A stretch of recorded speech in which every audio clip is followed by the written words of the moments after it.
అండి. ఇప్పుడు గత ఎన్నికల్లో మీ పార్టీ 140 స్థానాల్లో పోటీ చేశారు కదా. 120 బీఎస్పీ కొన్ని స్థానాలు ఇచ్చారు, 120 స్థానాల పైకి పోటీ లెఫ్ట్ చేశాం. పార్టీలకు ఇచ్చారు, 120 స్థానాల్లో పోటీ చేశారు.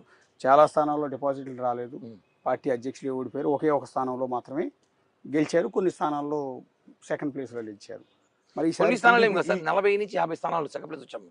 ఓకే, ఈసారి టీడీపీ పొత్తుతో మంచి సీట్లు సాధించే అవకాశం ఉంటుంది. గవర్నమెంట్ ఫామ్ చేస్తామన్నదేమో 100కి 100% ఛాలెంజ్ చేసి చెప్తున్నాం.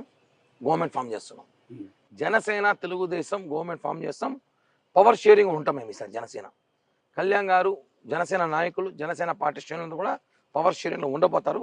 ఛాలెంజ్. ఎందుకంటే పవర్ షేరింగ్ అంటే చెప్తున్నాం, పవర్ షేరింగ్ అంటే అన్ని పదవుల్లో కూడా మాకు షేర్ ఉంటుంది. ఓకే, మంత్రి పదవులు ఇస్తారు, అన్ని ఆల్రెడీ పొత్తు కాబట్టి పోర్ట్ఫోలియోలు నాలుగు ఐదు ఇస్తే అన్ని ఇస్తారు. డిప్యూటీ సీఎం ఇస్తే చాలా మందికి ఒక ప్రశ్న డౌట్, పవర్ షేరింగ్ అంటే ముఖ్యమంత్రి సీట్లు అడుగుతారు.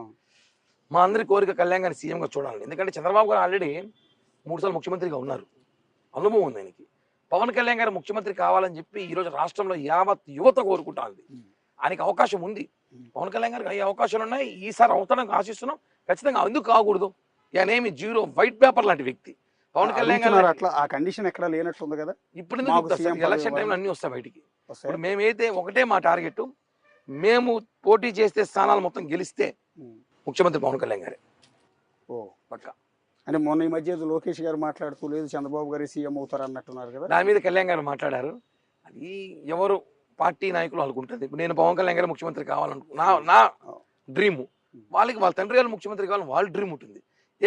టోటల్గా ప్రజల చేతికి వెళ్తుంది ఎలక్షన్, ప్రజలు నిర్ణయిస్తారు. అంటే ఇప్పుడు మీకు పొత్తులో భాగంగా బయటకు వస్తున్న ప్రచారం 25 నుంచి